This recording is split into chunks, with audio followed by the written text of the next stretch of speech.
حضرت صلی اللہ علیہ وآلہ وسلم پر وحی کا ابتدائی دور اچھے سچے اور پاکیزہ خوابوں سے شروع ہوا۔ جو کچھ وہ دیکھتے صبح کی روشنی کی طرح صحیح اور سچا ثابت ہوتا۔ پھر من جانب قدرت آپ تنہائی پسند ہو گئے اور آپ نے غار حرا میں خلوت نشینی اختیار کی اور کئی دن اور راتیں وہاں یاد الہی اور ذکر و فکر میں مشغول رہتے۔ جب تک گھر آنے کو دل نہ چاہتا تو شاہ ہمراہ لیے ہوئے وہیں رہتے۔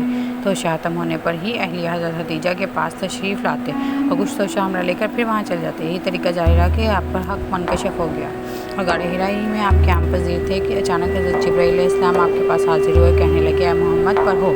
آپ فرماتے ہیں میں نے کہا میں پڑھا ہوا نہیں ہوا۔ آپ فرماتے ہیں کہ فرشتے نے مجھے پکڑا اور اتنی زور سے بھیجا کہ میری طاقت جواب دے گی، پھر مجھے چھوڑ کر کہا پڑھو۔ میں نے پھر وہی جواب دیا۔ اس فرشتے نے مجھ کو نہایت زور سے بھیجا کہ مجھے سخت تکلیف محسوس ہوئی، پھر اس نے کہا پڑھو۔ میں نے کہا میں پڑھا ہوا نہیں ہوں۔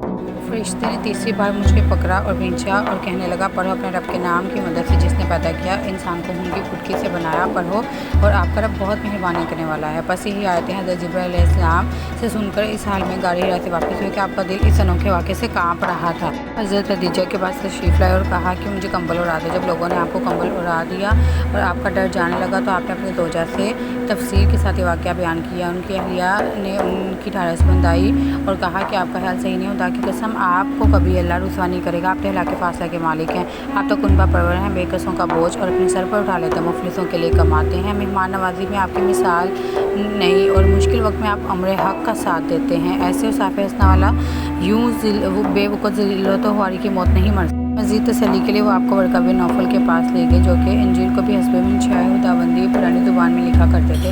وہ بہت برے ہو گئے تھے، یہاں تک کہ ان کی بینائی بھی رخصت ہو گئی تھی۔ حضرت خدیجہ ان کے سامنے حالات بیان کیے۔ اسے سن کر وہ اچانک بول اٹھے کہ یہ تو وہی ناموس ہیں جسے حضرت موسیٰ علیہ السلام پر وحی دے کر بھیجا گیا تھا، کاش میں آپ کی عہد نبوت کے شروع تک زندہ رہ سکوں۔